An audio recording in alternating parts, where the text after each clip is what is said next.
So, Coach, what was it like just being back in Houston tonight? It was good. Houston's home, and I said before, Houston will always be home. It's good to be back with family and friends, and what makes it sweeter is the fact that we were able to come in here and get the win. It wasn't a pretty game, wasn't a pretty win, but a win is a win. So again, it's great to see family and friends, have some people out there that were pulling for us, and it's a good place for me to be. Coach, y'all started out a little slow first quarter. They kind of picked it up as you went through the game. Can you comment on that, please? Yeah. First of all, and it seems like we didn't win, and I told my players that because I was not very happy in the locker room. Just have a lot of high expectations for this team. The talent is there, the ability is there, they've shown that, they've proven that. But it's always tough to come on the road and win. And, just like this was our last non-conference game, so we wanted, a little momentum going into conference, and it was their last non-conference game. So we knew it was going to be a battle.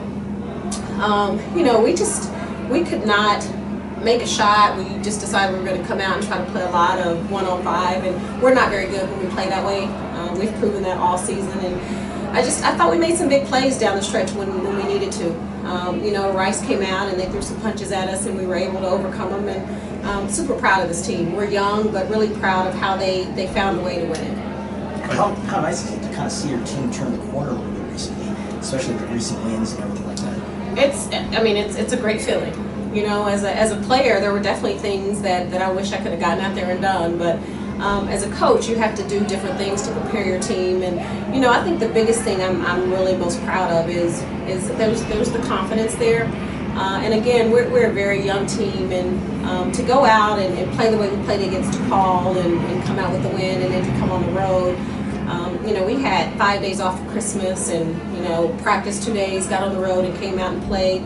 I think this is the time you really want to, I won't say want to be playing your best basketball, but you definitely want to be getting a little momentum and playing pretty good going into conference. We got our big conference game coming up, and hopefully this will give us some more confidence and some momentum going into our first conference game. When the game was tied 48, talk about what the team did to score 4 straight points and get a bunch of Taylor Manuel. I'll say this, I've said it. In my opinion, Taylor Manuel is one of the best big players in the game today. It has nothing to do with where she's going to school. When she decides to score, she can score. She can handle the ball. She does a lot of great things for us, and it's not always about her scoring for us, but we have to run our offense through her because the defense has to respect her. They got a double or they got a triple, and she's going to find the open player. She does a very good job of being patient and passing the ball out. But what I said to him was Taylor Johnson and Taylor Manuel, we had to run our offense through them. Tried to run a little two-man game, and I either wanted Taylor Johnson taking the shot or Taylor Manuel taking the shot, unless the other three players had a wide open layup. I thought the layup that Brandy Seegers made for us, that at one point they called a charge. Didn't think it was a charge, but it is what it is. Just proud that they found a way to pull this one out for sure. Coach, talk about the trust factor that you have in the team has in you, transitioning from, as you say, a young team, but the recent wins looks like that's starting to develop and move the team forward. I think I can see the growth. I can see the trust that they're starting to show in each other. And one of the players said it at the end of the game. Honestly, probably 3 weeks ago, we would not have won a game like this. We would come out and when Rice tied it up, we would have just said, oh well, we're on the road, we're not supposed to win, we would have found a way to lose the game as opposed to finding a way to win it. So I'm definitely proud of that, but we have a long ways to go to get to where we want to go. We have goals just like everybody else, and this year I think the Valley is wide open for anybody to come out and win it. And like I told them, I don't know why that couldn't be us. Again, there are a lot of things we got to continue to work on, but I feel really good about where this team is right now going into conference play. Have you received a big boost after beating DePaul? Interest, response? I don't know. I just, I got a lot of calls and text messages, and The biggest thing for me is I think the confidence that the players found in themselves after winning that game. DePaul's a very good team, and to go to their place and play the way we played, and yeah, we won the game, but I was really impressed with just how well they played as a team, the trust they had in each other, the confidence they had in each other, and it was nice for me, honestly, to be able to sit over on the side and just watch some really good basketball. They just refused to lose. And I mean, I don't know, and I told them that, you know, you have to win games. You talk about, you know, fans and people coming out, you have to win games. People want to come out and they want to watch you play if you're winning.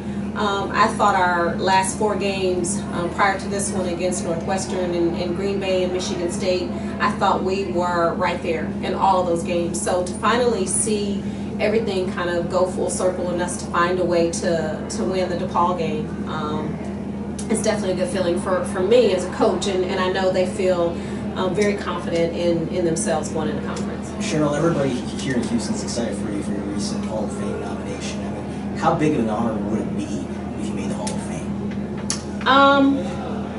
See, I knew you asked me that because you're gonna make me cry. I mean, it's an honor just to, you know, to be a nominee. You know, when I look at the players during my generation that are in the Hall of Fame now, with, you know, Teresa Edwards and Dawn Staley and Lisa Leslie, and having an opportunity to have played with those players, it's a huge honor to be mentioned in the same you know, sentence with Jennifer Azzi, who I played with, and Kim Mulkey and Teresa Weatherspoon. You know, it's very humbling. You know, I think every basketball player that grew up playing the game and watched the game and enjoys the game as much as I do, that's definitely something that you hope for and you wish for. So would it be a huge honor for me? Absolutely. And if it doesn't happen, yeah, I'm gonna be disappointed. Do you have a favorite Houston memory? Oh God, a favorite Houston memory?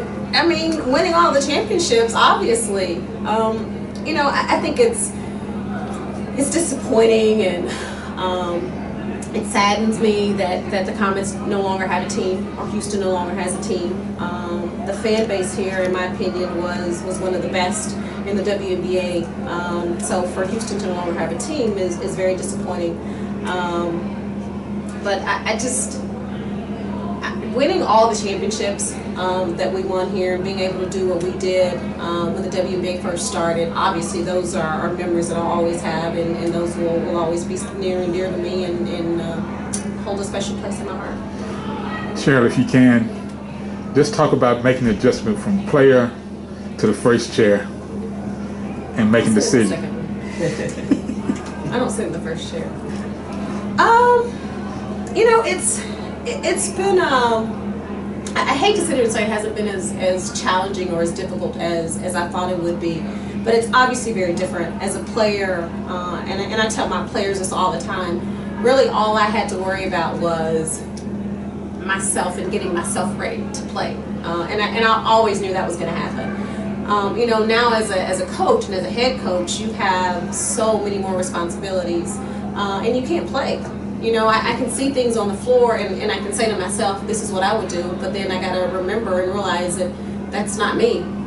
So to continue to study the game and learn the game on the other side now, you know, as a coach, it has been an adjustment. I can say probably for me, the most exciting part has been the recruiting. You know, going around and talking to the kids and the parents and looking at talent and being able to bring in some pretty good players into Loyola. The players we have now, and you know, the players we have coming in the 16 class. I get excited thinking about it. So it's been an adjustment, but I don't know. I think it's been pretty smooth. Yeah, I'd like to be winning more, but you know, in time, that's coming. And you just mentioned what I was going to ask the next question: recruiting, reception when you make a phone call, or you step into a home and make a visit. What's that been like? Usually it's the, oh my God, I can't believe you're really here, can we take a picture? So I get that out of the way first, and then, you know, it's down to business. I can say, I think I have been able to probably get some kids and their parents to come on campus even if they weren't really interested in the school or didn't know much about Loyola, for me to be able to go into their homes or talk to them on the phone and say, we'd like to get you on campus. It's actually been something that it hasn't been easy, but I think we've been able to talk to some players that Loyola really has never had an opportunity at getting a shot at getting, or even being able to get them on the phone. So we're building a program here. I'm proud of this team. I'm proud of where we are. I'm proud of the growth, and looking forward to a great conference. Yes, thank you, Coach. You're Thank very you. welcome. Thank you guys for coming.